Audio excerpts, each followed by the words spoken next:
업계에서 그렇게 자기 스타일을 확고하게 계속 유지하기가 쉽지가 않은데 감독님께서는 제가 알기로는 게임 회사에 잠깐 다니신 걸로 알고 있어요. 네. 예, 거기서 굉장히 그 기술적 발전을 많이 그 습득을 하신 걸로 저는 이해하고 있었거든요. 업계에서는 이게 좀 이렇게 아티스트 마인드로 접근하시는 감독님들이 이제 많이 없으셔서 좀 안타까운 가운데 이제 예, 오늘 이렇게 인터뷰를 진행하고 있는데요.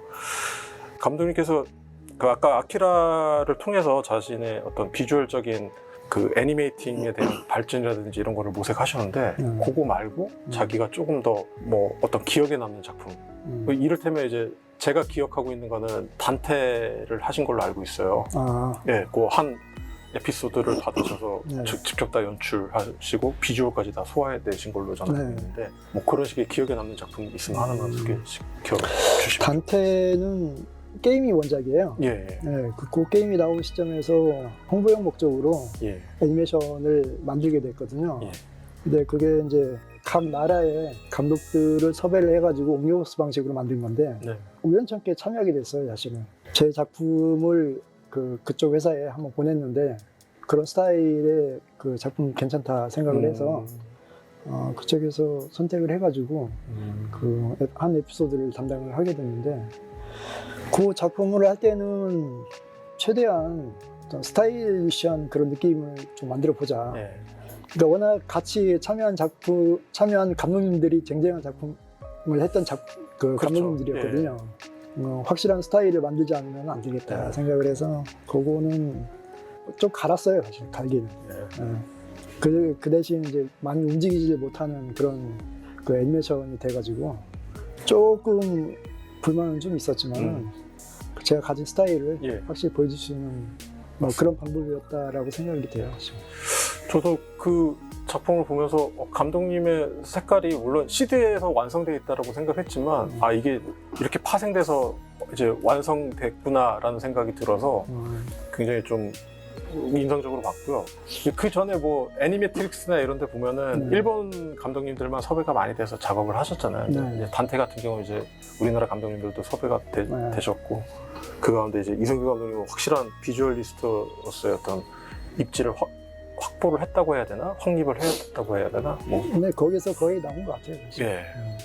그런 부분이 굉장히 인상적이었습니다. 그 감독님만의 어떤 작화에 대한 어떤 애니메이션에 대한 어떤 자기 철학이라든지 방향성 이런 게 조금 있으시면 말씀 부탁드리겠습니다. 사실 저는 애니메이션 그 감독이란 타이틀이 사실 어울리진 않아요. 그냥 비주얼 아티스트라고 생각을 해야 될 것 같은 그런 느낌이 들거든요, 사실. 그러니까 움직임에 의한 그 애니메이션이잖아요. 애니메이션 움직이는 거에 초점을 맞추잖아요. 그래서 저 같은 경우는 움직임보다는 그 상황, 순간순간에 어떤 비주얼적인 그런 상황을 가지고 그 설정을 하는 편이라서 그 많이 움직이는 것보다 적게 움직이면서 그 움직이지 않는 그 캐릭터가 확실하게 보이게끔 그런 상황이 확실하게 보이게끔 그렇게 만드는 그런 스타일로 작업을 많이 하거든요. 그 움직임이 굉장히 많고 이런 것들은 돈이 많이 들어가가지고 그게 가장 컸어요, 사실은. 그렇죠. 그 제약이 크죠. 시드나 그 단테 할 때도 그 제작비 제약이 너무 심해가지고 다른 회사들은 큰 회사들이라 제작비를 다 쏟아부을 수 있는데 그거를 쏟아부을 수가 없어가지고 아끼고 하다 보니까 이제 그런 방식을 하긴 했어요, 사실. 그런데 그게 저한테 맞더라고요. 환경에 의한 스타일 확립이라고 그렇게 정리하면 되버렸어요. 되겠네요. 그러니까 그렇게 하다 보니까 이제 굉장한 애니메이션이 굉장히 많고 이런 것들이 사실 저는 굉장히 좀 동경의 대상이 돼요, 사실.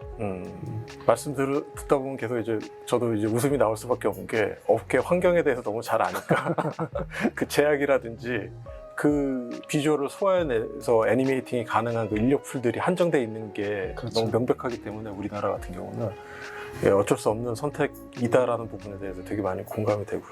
근데 그럼에도 불구하고 영화적인 이제 그 접근성에서는 어쨌거나 존재감이 되게 중요하거든요. 캐릭터가 뭐 움직임이 많이 없더라도 세계 안에서 보고 있는 시청자들이 그 디제시스가 깨지지 않는다면은 다 용인된다라고 저는 생각을 하거든요. 그래서 그 어떤 한의 스타일로서 확립하시기에는 저는 굉장히 좀 탁월한 선택이다라는 생각도 하고 있습니다. 네.